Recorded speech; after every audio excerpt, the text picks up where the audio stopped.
ವೀಕ್ಷಕರ ದಿನಾಂಕ 25/6/2025 ಚಿತ್ರದುರ್ಗ ಜಿಲ್ಲೆ ಮೊಳಕಾಲ್ಮೂರು ತಾಲೂಕು ಮೊಳಕಾಲ್ಮೂರು ಪಟ್ಟಣದಲ್ಲಿ ಮಲೇರಿಯಾ ವಿರೋಧಿ ಮಾಸಾಚರಣೆ ನಡೆಯಿತು.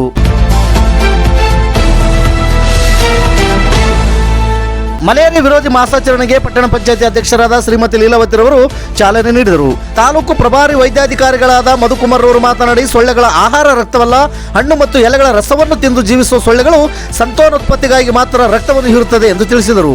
ಜಿಲ್ಲಾಡಳಿತ ಹಾಗೂ ಜಿಲ್ಲಾ ಪಂಚಾಯತ್ ಮತ್ತು ಆರೋಗ್ಯ ಕುಟುಂಬ ಕಲ್ಯಾಣ ಇಲಾಖೆಯ ಸಂಯುಕ್ತಾಶ್ರಯದಲ್ಲಿ ತಾಲೂಕು ವೈದ್ಯಾಧಿಕಾರಿಗಳ ಕಚೇರಿ ಮುಂಭಾಗದಲ್ಲಿ ಆಯೋಜಿಸಿದ್ದ ಮಲೇರಿಯಾ ವಿರೋಧಿ ಮಾಸಾಚರಣೆಯಲ್ಲಿ ಅವರು ಮುಂದುವರೆದು ಮಾತನಾಡಿ, ಒಮ್ಮೆಗೆ 200ರಿಂದ 300 ಮೊಟ್ಟೆಗಳನ್ನು ನೀಡುವ ಸೊಳ್ಳೆಗಳ ಆಯಸ್ಸು 30 ದಿನಗಳು ಮಾತ್ರ ಇದ್ದು, ಈ ಅವಧಿಯಲ್ಲಿ ಒಂದು ಸೊಳ್ಳೆಯು 6ರಿಂದ 7 ಬಾರಿ ಮೊಟ್ಟೆಗಳನ್ನು ನೀಡುವ ಮೂಲಕ ತಮ್ಮ ಜೀವಿತಾವಧಿಯಲ್ಲಿ 1200 ಮರಿಗಳನ್ನು ನೀಡುತ್ತದೆ. ಇವುಗಳನ್ನು ಮರಿಗಳ ಹಂತದಲ್ಲೇ ನಾಶ ಮಾಡುವುದರಿಂದ ಸೊಳ್ಳೆಗಳ ನಿಯಂತ್ರಣ ಸಾಧ್ಯ. ಈ ಮೂಲಕ ಸಾಂಕ್ರಾಮಿಕ ರೋಗಗಳನ್ನು ತಡೆಗಟ್ಟಬಹುದು ಎಂದರು.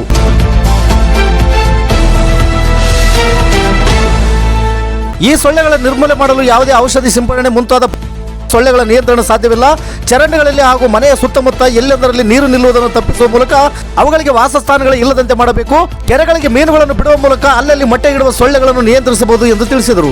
ಈ ಸಂದರ್ಭದಲ್ಲಿ ಪಟ್ಟಣ ಪಂಚಾಯತಿ ಅಧ್ಯಕ್ಷರಾದ ಲೀಲಾವತಿ, ತಾಲೂಕು ವೈದ್ಯಾಧಿಕಾರಿಗಳಾದ doctor B Madhukumar, AMO doctor Manjunath, doctor Girish, ತಾಲೂಕು ಎಚ್ಬಿ ಮಾರುತಮ್ಮ, ತಾಲೂಕು inspector Kumar, PHCO Saraswathi, Roopa, CHO Ravishankar, Ragini ಹಾಗೂ ಆಶಾ ಕಾರ್ಯಕರ್ತರು ಸೇರಿದಂತೆ ಆಸ್ಪತ್ರೆ ಸಿಬ್ಬಂದಿಗಳು ಉಪಸ್ಥಿತರಿದ್ದರು.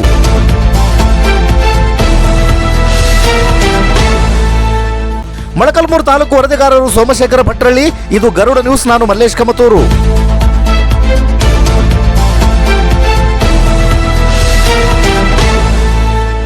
ಮಳೆಯ ಘೋಷಣೆಯನ್ನು ಪ್ರಸ್ತುತ ವಿವಿಧ ಪ್ರಮುಖ ಬೀದಿಗಳಲ್ಲಿ ಮಳೆಯ ಬಗ್ಗೆ ಜಾಗೃತಿ ಮೂಡಿಸಲು ಕೇಳ್ಕೊಳ್ತೀನಿ.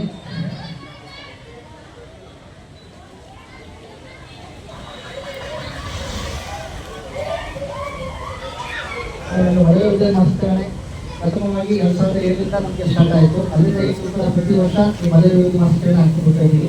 ಈ ಮಳೆ ವಿರೋಧಿ ಮಾಸಾಚರಣೆನ ನಾವು ಆದಷ್ಟು ಈ ಜೂನ್ ತಿಂಗಳಲ್ಲೇ ಮಾಡ್ತೀವಿ. ಯಾಕಂದರೆ ಈ ಜೂನ್ ತಿಂಗಳಲ್ಲಿ ಹೆಚ್ಚಿನ ಒಂದು ಹೊಗೆ ಸೋಸುವ ಸಾಧ್ಯತೆ ಇರುತ್ತೆ. ಹಾಗಾಗಿ ಎಲ್ಲರಿಗೂ ಕೂಡ ಮಳೆ ಬಗ್ಗೆ ಯಾವುದೇ ಕೇಸಸ್ ಕಡಿಮೆ ಆಗಿದ್ದು ಕೂಡ ಈಗಲೂ ಕೂಡ ಒಂದೊಂದು ಕೇಸುಗಳು ಬರ್ತಿರೋದ್ರಿಂದ ಇನ್ನು ಹೆಚ್ಚಿನದಾಗಿ ಮಾಹಿತಿಯನ್ನು ಕೊಟ್ಟು ಜನರಿಗೆ ಅರಿವು ಮೂಡಿಸಿ ಮಳೆಗಾಗಿ ಹೇಗೆ ಬರುತ್ತೆ, ಯಾವ ಒಂದು ಸೊಳ್ಳೆ ಕಟ್ಟುತ್ತೆ ಬರುತ್ತೆ, ಹೇಗೆ ಕಾಪಾಡ್ಬೇಕು, ಏನು ಕಾಪಾಡಬೇಕು, ಏನು ಚಿಕಿತ್ಸೆ ಪಡೆಯುತ್ತೆ ಜನರಿಗೆ ಅರಿವು ಕಾರ್ಯಕ್ರಮವನ್ನು ನಾವು ಮಳೆ ಮಾಸಾಚರಣೆ ಕೊಡ್ತೀವಿ. ಹಾಗಾಗಿ ಇವತ್ತಿಗೆಲ್ಲ ಶಾಲಾ ಮಕ್ಕಳಿಂದ ಒಂದು ಜಾಥಾ ಕಾರ್ಯಕ್ರಮ ಮಾಡ್ತೀವಿ. ಎಲ್ಲ ಜನಗಳಿಗೆ ಅದ್ರ ಬಗ್ಗೆ ಅವೇರ್ನೆಸ್ ಮೂಡಿಸೋ ಬಗ್ಗೆ, ಜಾಗೃತಿ ಮೂಡಿಸೋ ಬಗ್ಗೆ ಒಂದು ಕಾರ್ಯಕ್ರಮ ಹಾಕ್ಕೊಂಡಿದ್ದೀವಿ. ಪಿಎಚ್ಸಿಒ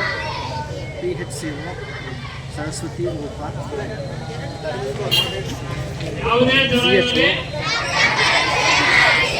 ಮಲೇರಿಯಾ ನಿಯಂತ್ರಣ, ಯಾವುದೇ ಜ್ವರ ಇರಲಿ ಮಲೇರಿಯಾ ನಿಯಂತ್ರಣ,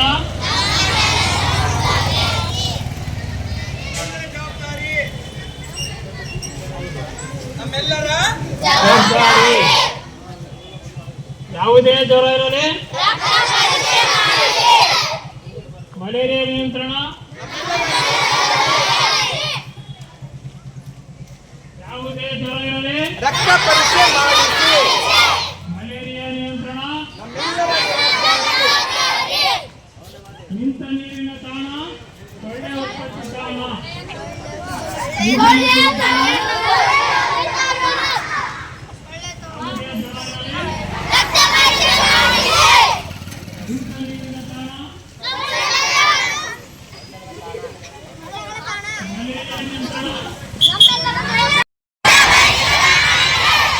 ಮಲೇರಿಯಾ ನಿಯಂತ್ರಣ, ಯಾವುದೇ ಜ್ವರ ಇರಲಿ ನಿಂತ ನೀರಿನ ತಾಣ, ನಿಂತ ನೀರಿನ ತಾಣ,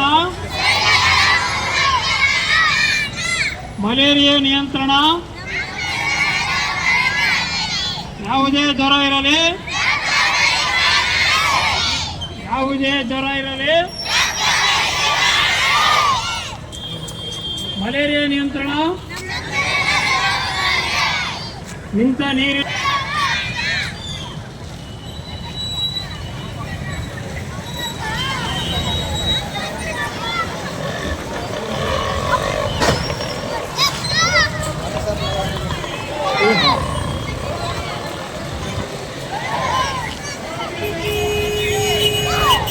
ಪ್ರತಿ ವರ್ಷದಂತೆ ಈ ವರ್ಷನೂ ಜೂನ್ ಮಾಹೆಯಲ್ಲಿ ಮಲೇರಿಯಾ ವಿರೋಧಿ ಮಾಸಾಚರಣೆಯನ್ನು ಆಚರಣೆ ಮಾಡ್ತೀವಿ. ಈ ಒಂದು ಆಚರಣೆಯನ್ನು ಮುಂಜಾಗ್ರತಾ ಕ್ರಮವಾಗಿ ಈಗ ಮಾನ್ಸೂನ್ ಮುಂಗಾರು ಮಾರುತಗಳು ಪ್ರಾರಂಭವಾಗುವ ಕಾರಣದಿಂದ ಮಳೆಗಾಲದಲ್ಲಿ ಈ ಕಾಯಿಲೆ ಹೆಚ್ಚಾಗಿ ಹರಡ್ತಕ್ಕಂಥ ಒಂದು ಸಾಧ್ಯತೆಗಳಿರ್ತಕ್ಕಂಥದ್ದು.